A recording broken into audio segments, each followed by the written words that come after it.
Ọ bụrụ na ị ma na ị na-enwe back pains, ifetu ụra ụtụtụ, ọ dị ka ebe e were mkpume dogo gị n'azụ, azụ niile a na-egbu gị mgbu, azụ niile a na-anyị gị arọ, maọbụ na ị na-enwe knee pains, ifetu ikpere gị niile ọ dị ka ebe e buru blọk dodo gị n'ọkpa, maọbụ na ị na-enwe arthritis, rheumatism for a very long time, most especially all our age parents.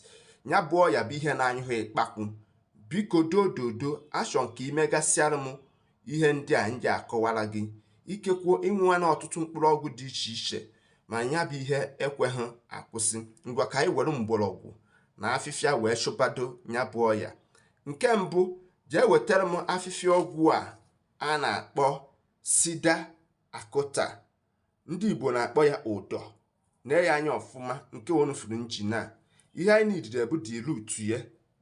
Ejiri root ya onufuru were emegasị ọgwụ dị iche iche dịka nwoke ihe ya na-akwụ ọtọ ya bụ manpower.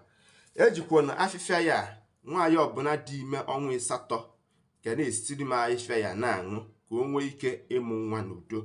Then nke Igbo jee wetara m paragis plant known as ijite.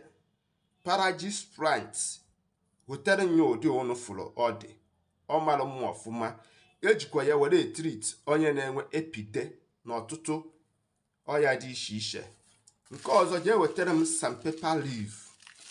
Sandpaper leaf ọkwụnụfụ ka o si aha. Then wetara nya ọfụma. Nke na-esote jee wetara m gịnị garlic. Then ọ bụrụ na ị ma na ị nwere ọsa, etinyekwere jinja. Mana ọ bụrụ na ị nweghị ọsa, tinyere nye jinja. On this note, anyị ga-practicalize ya. Anyị ga-esi ọgwụ a ka unu fụ ka o si were gbatakwuru. Don't go away. Keep on sharing this video so that ka enwee ike isi na ya wee zọọ ụmụnna anyị ndụ. Then nke bụ gịnị? Nke bụ ite anyị ga-esi ọgwụ. Then don't go away. Stay tuned. This is the root of Sida akụta, known as odor. We wash it very well because of bacteria and fungi.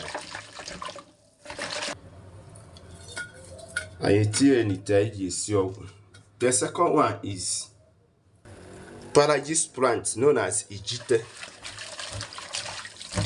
You can bring it in the equal measurements. We added it. The third is sandpaper leaf. We added our sandpaper leaf. The next is our garlic. I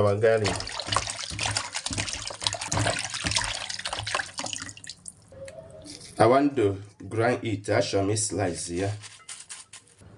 I know you can see it. I grind so that we can get the taste.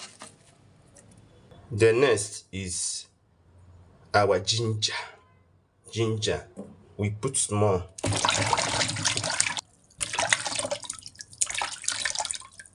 We grind it also.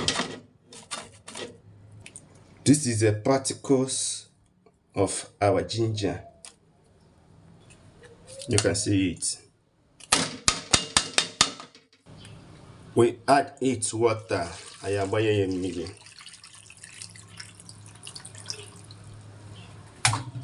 Then we cover it.